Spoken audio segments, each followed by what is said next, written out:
Verse 16. By the abundance of your trading, you've become filled with violence within, and you have sinned.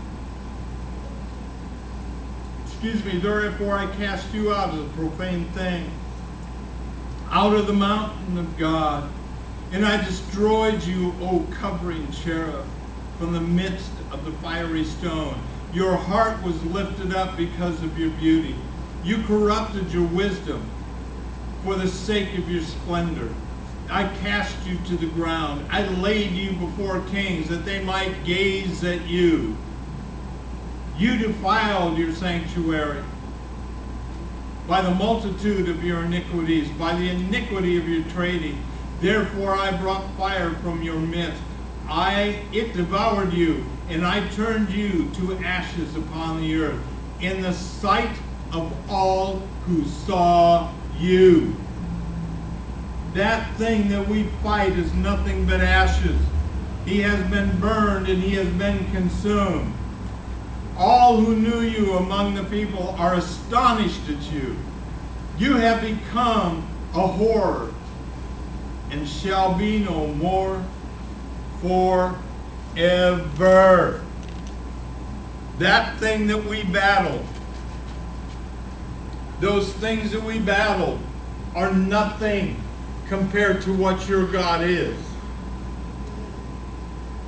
When we teach about praise and worship, we need to understand that we're taking people and we're putting them in a position that once was occupied by Lucifer.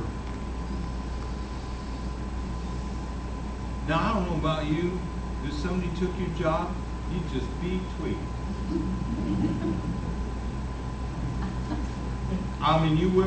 You'd be angry. Now, how do you think Lucifer feels over these centuries? Doing praise and worship, writing music, doing all those things is an extreme challenge. And I'm going to give you, for instance, in a minute here. So those who do praise and worship, whether it be in your own church or whether it be wherever you go, wherever you fellowship, they need to be covered by those who would be willing to pray. That God would watch over them and protect them, would watch over their families, would watch over the things they do. A number of years ago, my wife took me to see an old guy. He was here a number of months ago, and those of you that got to see him know who he is. His name's Fred, white-haired old guy. I can say that because he's not here and he can't hit me. But I remember that I walked into this meeting, and when I stepped into this place, now I come from a non-charismatic, non-tongue speaking, let's not make much noise church, okay? I mean, get that. I mean, we're quiet, we're sedate, we don't sing, no instruments, it's very quiet. I walk in, and you got these two people playing auto harps, they're singing, people doing this, and I walked in and I watched it. And the first thing out of my mouth was, I can do that. In fact, I can do it better than this.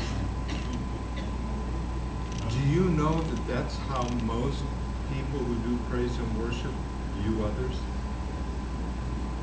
They do. And if they tell you no, slap them. Because what you're doing is, I have done this before. I led praise and worship in a number of different places. And when I walked in, my first view was, well, I can do that and I can do it better. I can put songs together better. I can do this, I can do that. It's all about I. 5 eyes. I can do better. Well, I'll tell you what, God slapped the snot out of me. I had to go to 4 different counties just to pick up the parts after he hit me. But I began to understand that God has put an innate ability in each and every one of us to do a certain thing in the earth. whether it's gathering people together, whether it's doing praise and worship, whether it's doing prophetic things, no matter what it is, God has put us together to do that. But when we walk in and say, I can do it better, we're no better than Lucifer was when he said, I am on the mountain. I am above God. Really quiet. And I tell you that because we don't want to walk in that place.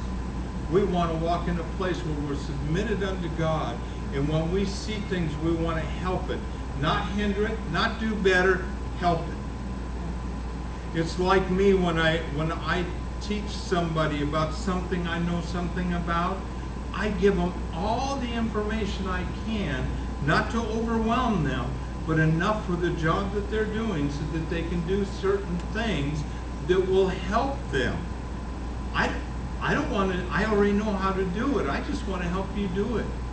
You know, and then you'll learn trades and tricks of the trade as time goes along.